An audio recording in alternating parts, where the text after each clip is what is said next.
हम अपने पिताजी को पिताजी कक्का कहते थे, काका कहते थे। क्यों? क्योंकि हमारे पिताजी के जो बड़े भाई थे, चचेरे भाई, तो उनके बच्चे हमसे बहुत बड़े थे और वो हमारे पिताजी को सब काका जी कहते थे। तो उनकी सुन सुन के हम काका जी कहने लग गए और उनके बाप को दादा कहने लग गए। अब किसने किया, क्या किया बोलो?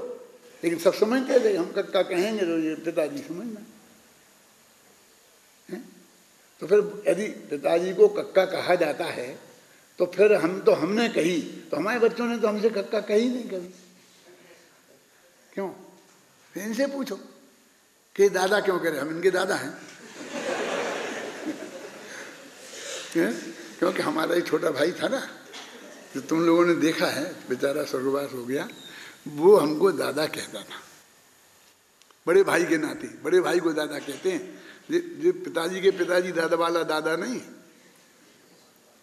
तो वो दादा कहता था, तो उसे सुन सुन के ये लोग दादा कहने लगे।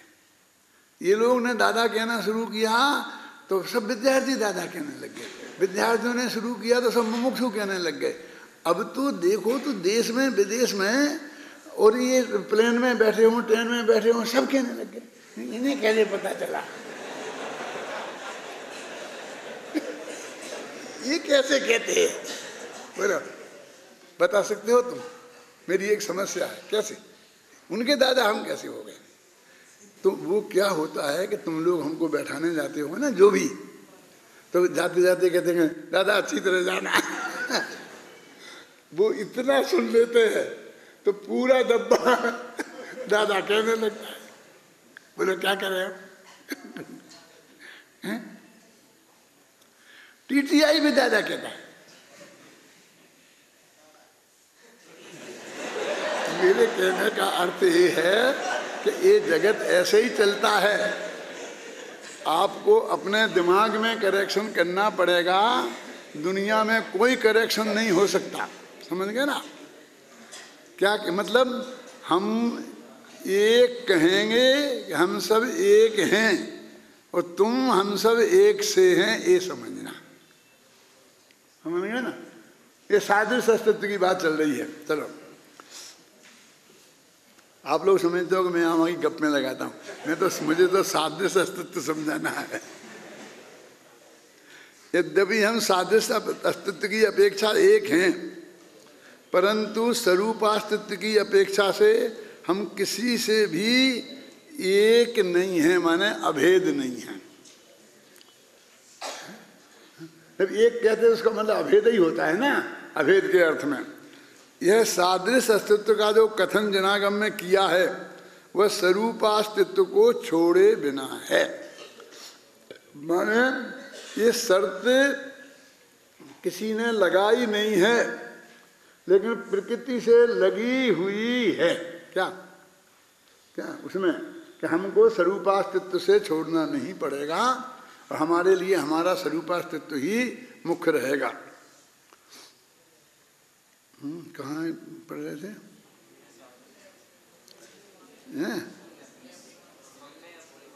हमने अपनी मान्यता में उस स्वरूपास्तित्व को छोड़कर पर के साथ एकत्व स्थापित कर लिया है। यही मिथ्या दर्शन है, यही पर्याय मूर्ता है, यही पर समयपना है। बस इतनी सी बात है। अब देखो पर्याय, देखो पर्याय में पर्याय पज्जय मूढ़ा ही पर समय की बात चल रही ना, तो पर्याय में कहो ना तुम सबके है तो सबके साथ, पर के साथ भी है ना।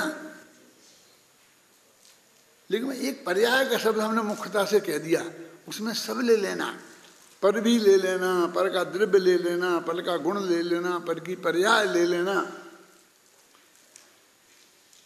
और फिर जो पर्याय को भी अकेली मनुष्य पर्याय से जोड़ दिया। मनुष्य पर्याय से माने शरीर से, बस।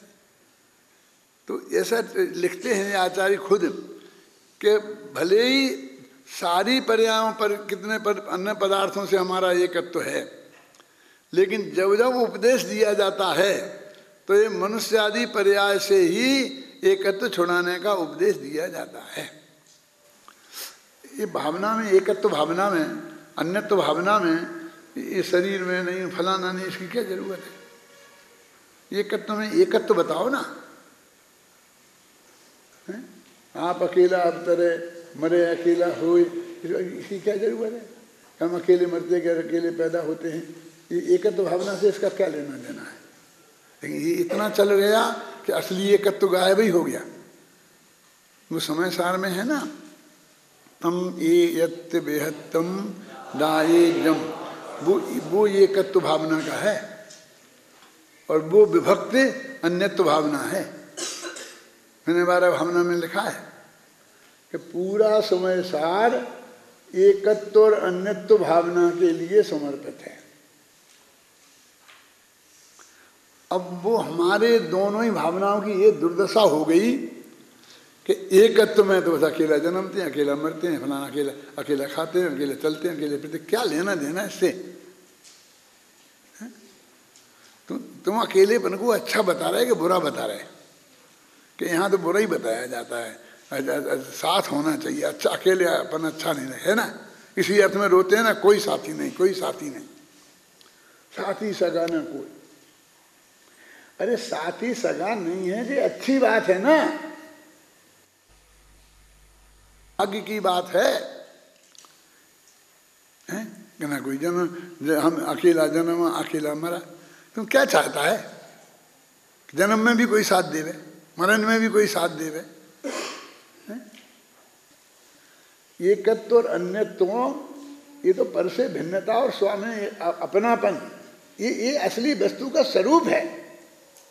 पूरी एकत्व अन्यत्व भावना में पूरा समय साल लिखा जा सकता है, वहाँ बनेगी। लेकिन वहाँ कोई बातें ही नहीं आती है। हजारों में कम से कम 150-212 भावनाएं तो मैंने पढ़ी हैं। कहाँ हैं, कहाँ मिलती हैं? एक बताऊँ मैं, हर पुराण में कोई भी मुनि दीक्षा लेगा तो 12 भावना भाता है, तो जिस कवि से जैसी बनती है वहाँ लिख देता है। हर परमाणु के किताब में एक में 4 मिल जाएंगी। लेकिन बस वो ये गणना चल गया है कि ये होता है, ये होता है। उसके कितने पहलू हो सकते हैं, उस पर हम गंभीरता से विचार ही नहीं करना चाहते हैं।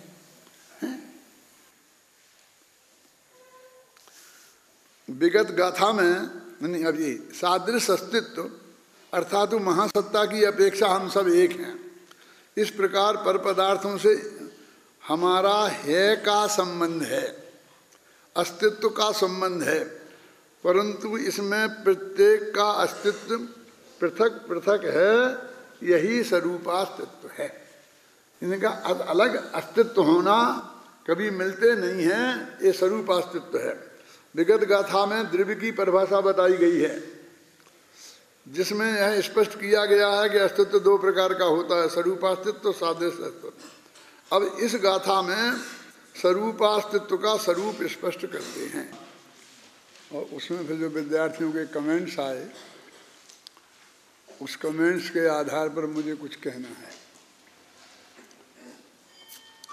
अंत में ऐसा कहा गया, दो मुद्दों पर बात हुई थी कि एक तो ये कि जिनेंद्र भगवान की भक्ति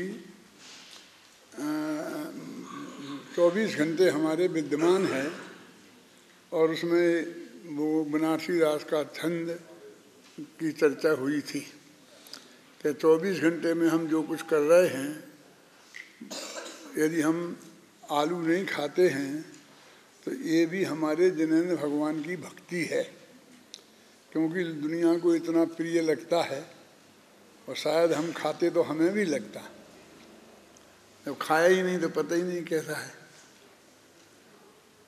तो लेकिन उसमें लिखे कि अनंत जीव हैं जो हमें आज तक दिखाई दिए नहीं और कभी दिखाई देंगे नहीं, ऐसे चाहे जैसे यंत्र बन जाएं। जो यंत्रों से दिखाई देते हैं वे जो हम भगवान ने बताए हैं उनसे अलग हैं, वे स्थूल हैं। मतलब वे जो अनंत जीव हैं वे चलते फिरते नहीं दिखते हैं त्रिश जैसे। ये तो तुमने देखा और उसमें कुछ दिखा तो ये एक्स्ट्रा बात हो गई।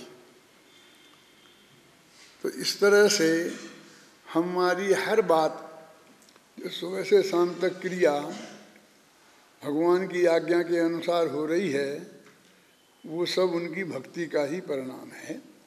हम 24 घंटा भक्ति हैं। दूसरा जो मुद्दा था, ये जो मोक्षमार्ग प्रकाशक में उद्धृत किया है पंडित टोडरमल जी ने, और 50 काय की टीका में जो अमृतचंद्राचार्य की टीका है समय व्याख्या नाम की, उस टीका का ये कोटेशन है।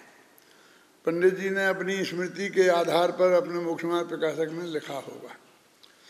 उस वक्त इतना आसान नहीं था कि फटाफट हमने तुमसे कहा और तुमने किताब खोल के बता दी, और जैसी बाइंडिंग वाली किताबें हों तो इन्हें धड़ाधड़ निकाल दिया हमने।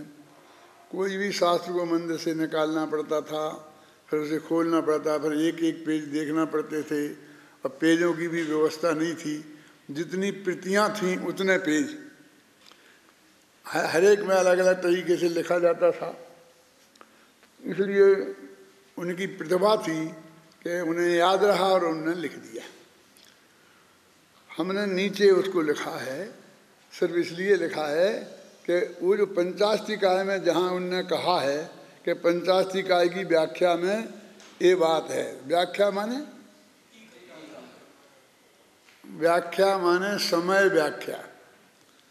उस टीका का नाम समय व्याख्या है। उनने व्याख्या कहकर टीका का नाम बताया है आपको, सामान्य व्याख्या नहीं कहा। क्या ऐसे आत्मख्याति के साथ व्याख्या तो नहीं लगी ना, टीका भी नहीं लगी है, तत्व प्रदीप का के साथ भी नहीं लगी है, लेकिन उसके साथ पूरा नाम क्या है उसका? समय व्याख्या। तो 50 काय व्याख्या में, मैंने उनकी व्याख्या नाम की टीका में अमृतचंद की में ये बात कही और उन्होंने लिखी। तो वो नीचे पूरा लिखा हुआ है। खैर वो तो आप पढ़ लेना, उसमें मुझे कुछ नहीं कहना है। कहने की बात ये है कि इसमें लिखा, इसमें है नीचे है अयम ही, उसमें है इयम भक्ति।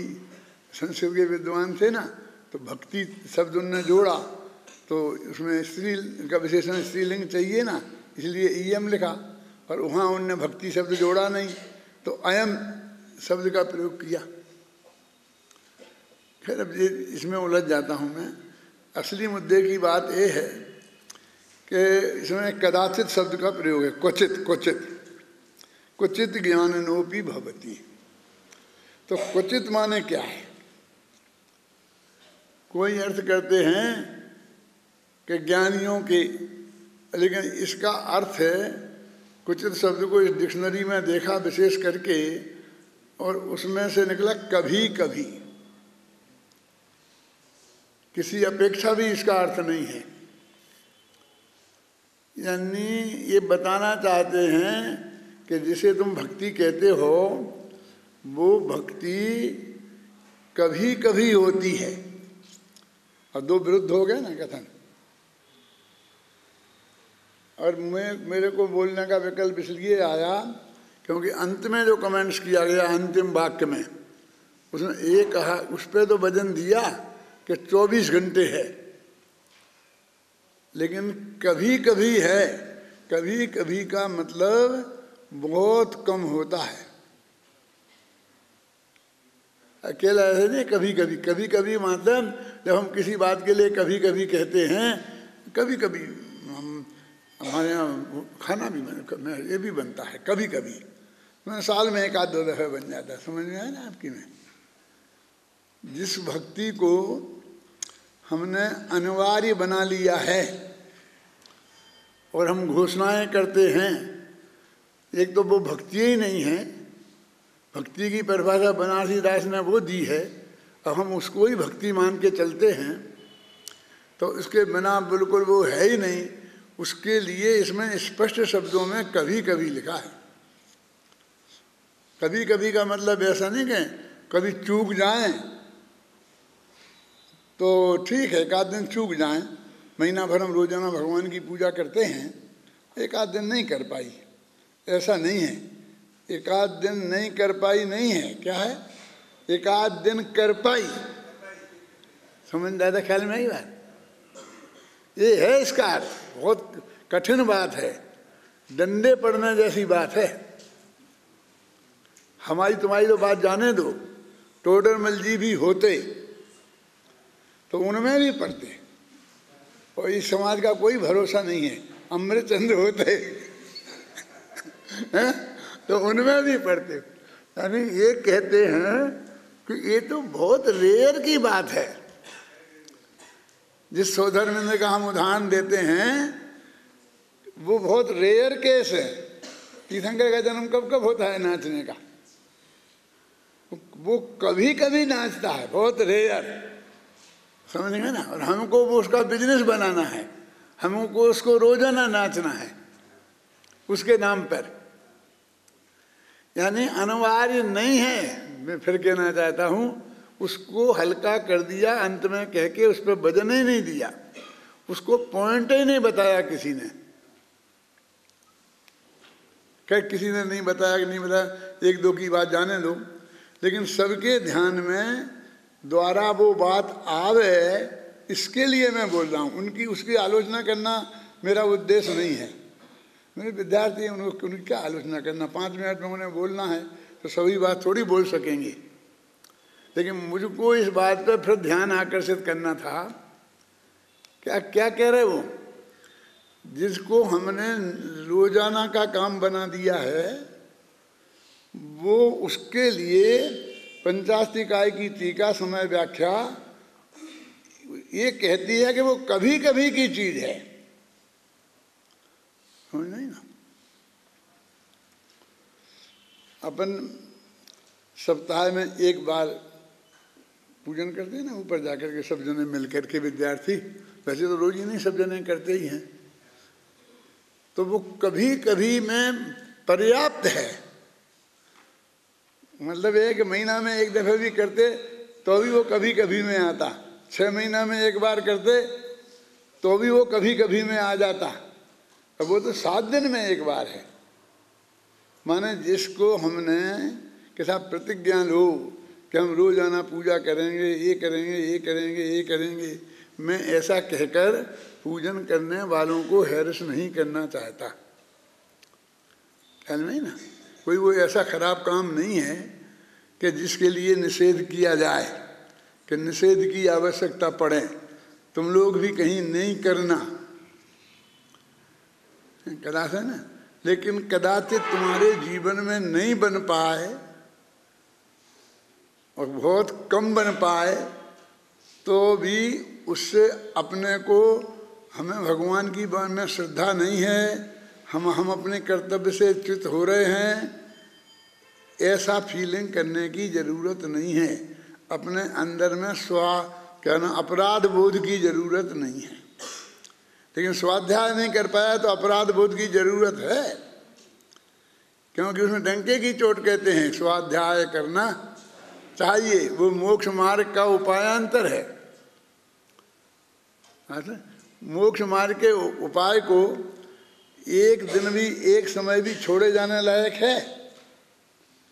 दोनों की तुलना करता हूँ ना कभी कभी मैं, कि भगवान की भक्ति और भगवान का जनमानी का स्वाध्याय, इन दोनों में क्या अंतर है। तो बहुत तर्क और युक्तियाँ देता हूँ, वो तुम लोगों ने सुनी भी हैं, उसे मैं अभी नहीं दोहराऊंगा। लेकिन मैं तो ये कहना चाहता हूँ, ये बहुत बड़ा आगम प्रमाण है। क्या इस आगम प्रमाण को पूजा के निषेध के अर्थ में प्रयोग नहीं करना, क्या, लेकिन इसके कितना स्थान है, कितनी आवश्यकता है, उसको हम अपने गहराई हृदय में गहराई से समझें। पर अपने जीवन को बैलेंस बनाने के लिए हमें इसको कितना महत्व देना चाहिए, समझे ना, और हमारी जो चीज़ें हैं उनको कितना महत्व देना चाहिए, उस बात से हमें बहुत उससे चिंता, मतलब मजबूती से समझना चाहिए। इतना अनिवार्य अंग नहीं है। वो साहब है ना, आज दिने दिने देव पूजा गुरु पासी श्रीमन तपः दिने दिने। तो अब वो उनमें देव पूजा लिखी है, भक्ति लिखी है ना। अब वो पूजा कैसी होती है, पूजा क्या है, ये तुमने बना ली। तो बनारसी दास का छंद यहाँ लगाओ ना, हमारे 24 घंटा हम उनकी पूजा ही कर रहे हैं, उनकी वाणी पढ़ रहे हैं बहुत सम्मान पूर्वक। सोते सोते रात के जब सोते जाते हैं तो पढ़ते पढ़ते सोते हैं, क्यों, सपना भी देखते हैं, तो उसमें जनवाणी ही की चर्चा ख्याल में आती है। फिर सुबह उगते हैं तो फिर वो सारा गुणानुवाद जो भी हमारा है वो सब उस भक्ति में है, और पूजा उस भक्ति का एक अंश है। मेरा मतलब समझ में आए ना। स्तुतियाँ हैं, पूजा है, पाठ है, ये सब। और फिर वो तो जो बात मैं कहता हूँ वो अलग है कि जिसमें कर्तावाद का पोषण नहीं हो। अभी सब बहुत हैं, ऐसी हैं, ये हैं, ये हैं। एक तो मुझे ये बात कहनी थी, एक बात और कहनी है, फिर भूल जाता हूँ, इसलिए भी याद आ गई तो कह देता हूँ। वो जो बोल रहे थे स्तुति रूप पतित पावन, तो क्या बोल रहे थे उसमें, बोलना बोलो बोलो बोलो, बोलो।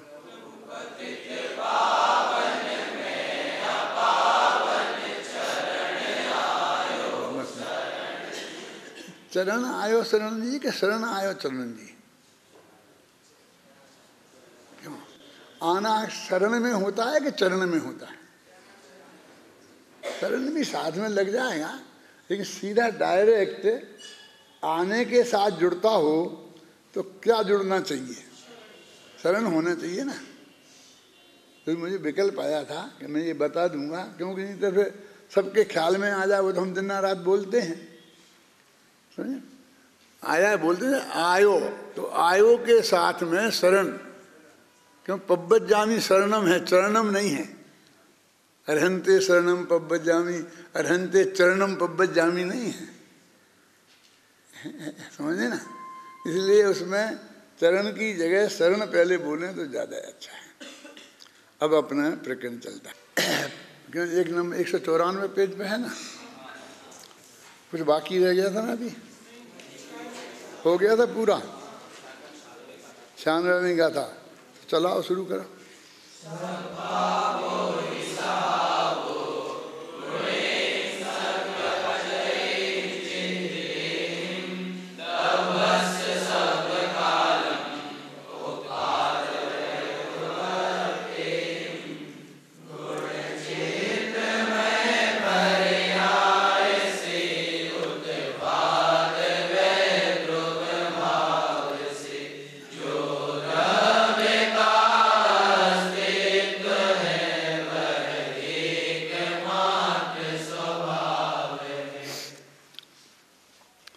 द्रव्य का स्वभाव क्या है, ये शायद स्वरूपास्तुत की चर्चा आरंभ हुई है ना। अभी कल 2 व्याख्यान अपन को इस गाथा पे हैं, आज का और कल का। परसों मैं कल शाम को जाऊंगा, फिर 30 तारीख को आऊँगा, और 30 तारीख के बाद 1-2 दिन में फिर मैं शुरू करूँगा, क्योंकि मुझे भरोसा नहीं है कि वहाँ से मैं ठीक ठाक वापस आ पाऊँगा स्वस्थ पूरा। लेकिन स्वस्थ रहा तो मैं तत्काल शुरू करूँगा आकर के, है ना। नहीं तो 1-2 दिन लेट भी हो सकता हूँ। परसों से जो भी व्यवस्था होगी शांति जी बताएंगे, दादा आपको करना है, ठीक है, तो शांति जी व्यवस्था करेंगे।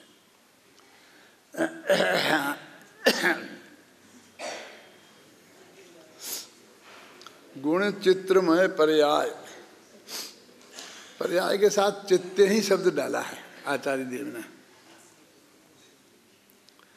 चित्र का मतलब समझते हो क्या होता है? ये क्या है? ये सब चित्र है ना, इन्हें चित्र क्यों कहते हैं? ये अनेक रंग हैं, जो अनेक रंग से बनता है उसे चित्र कहते हैं। एक रंग से चित्र नहीं बन सकता, आपको हम तो बना दें, और पेंसिल लेके अभी हाल कागज पे बना सकते हो, लेकिन एक रंग का है, एक तो कागज का रंग और एक तुम्हारा रंग पेंसिल का रंग, तो दो रंग हो गए ना। तो चित्र बनने के लिए कम से कम दो रंग चाहिए, फिर 3 हो, 4 हो, 5 हो, 6 हो, 7 हो, है ना। तो चित्रमय पर्याय, कैसी पर्याय कि विभिन्न प्रकार की हैं, वो सब एक सी ही नहीं है क्या। तो विभिन्न प्रकार की पर्याय। द्रव्य का स्वभाव क्या है कि गुण और विभिन्न प्रकार की पर्याय। गुण में तो विभिन्न प्रकार का होते नहीं, अनंत गुण जो हैं, जो अनादिकाल से अनंत काल तक वही उनका स्वरूप है। आप कहोगे वे भी तो बदलते हैं, तो जो बदलने को तो पर्याय कहते हैं। इसलिए जब पर्याय शब्द हमने अलग से प्रयोग कर लिया तो फिर गुणों में बदलने की बात नहीं रहनी चाहिए, है ना। गुण अनेक प्रकार की पर्यायों तथा उत्पाद व द्रव्य से द्रव्य का जो अस्तित्व है वह सदा काल है, वह वस्तुतः द्रव्य का स्वभाव है।